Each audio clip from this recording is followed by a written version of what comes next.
ஸ்ரீமாத்ரே நமஹ. சௌந்தரநாயகி உடனுரை சோழீஸ்வர சுவாமி திருக்கோவில், கோட்டையூர். புதுக்கோட்டையிலேருந்து பேரையூர் போகிற வழியில் பேரையூர் தாண்டி பக்கத்தில் இருக்க ஒரு கிராம கோவில் தான் இது.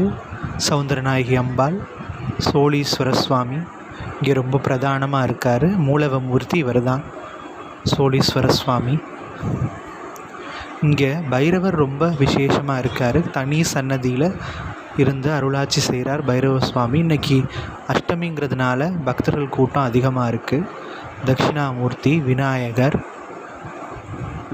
அண்ணாமலையார், கஜலக்ஷ்மி தேவி, வள்ளி தேவசேனையோட சுப்பிரமணிய சுவாமி இங்கே அருளாட்சி புரிகிறார். பிரம்மதேவர், அப்புறம் இங்கே ரொம்ப பிரதானமாக துர்காதேவி. இங்கே துர்காதேவி ரொம்ப விசேஷம். இந்த துர்கைக்கு விசேஷ பூஜைகள்லாம்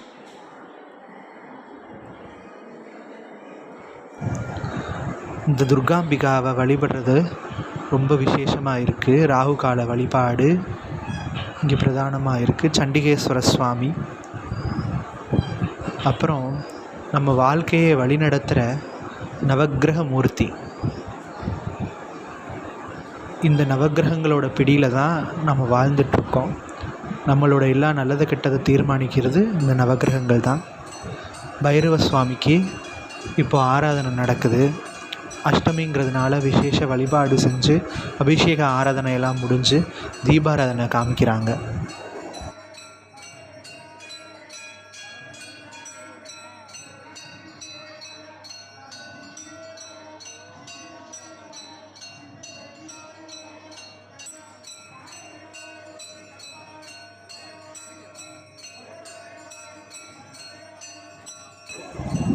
பைரவ சுவாமி அனுக்கிரக மூர்த்தி. சனீஸ்வரனுக்கே குருவாக விளங்குறவர் பைரவ சுவாமி. காலபைரவர், காலத்தையே மாற்றக்கூடிய வல்லமை காலபைரவரோட கையில் இருக்குது. அதனால் ஒவ்வொரு அஷ்டமி தினங்கள்லையும் ராகு கால வேளையில் பைரவ சுவாமியை மனசார பிரார்த்தனை பண்ணுனா எப்பேற்பட்ட துன்பமாக இருந்தாலும் கஷ்டமாக இருந்தாலும் அதை நீக்கி அருள் புரிவார் காலபைரவர். எந்த கிரக தோஷமாக இருந்தாலும் காலபைரவரை வழிபடுறதுனால அந்த தோஷங்கள்லாம் விலகி போய் நம்ம வாழ்க்கை சுபிக்ஷம் அடையுது. காலபைரவரை நம்ம இறுக்கி பிடிச்சிட்டோம்னா அவர் எப்படியாவது நம்மளை கரை சேர்த்துருவார்.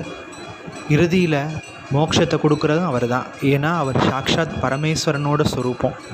மயானத்தில் இருக்கக்கூடிய ஒரு தேவன் காலபைரவன். அதனால் அவரோட அருள் எல்லாருக்கும் கிடைக்கணும்னு பிரார்த்தனை பண்ணிக்குவோம். ஸ்ரீமாத்ரே நமஹ.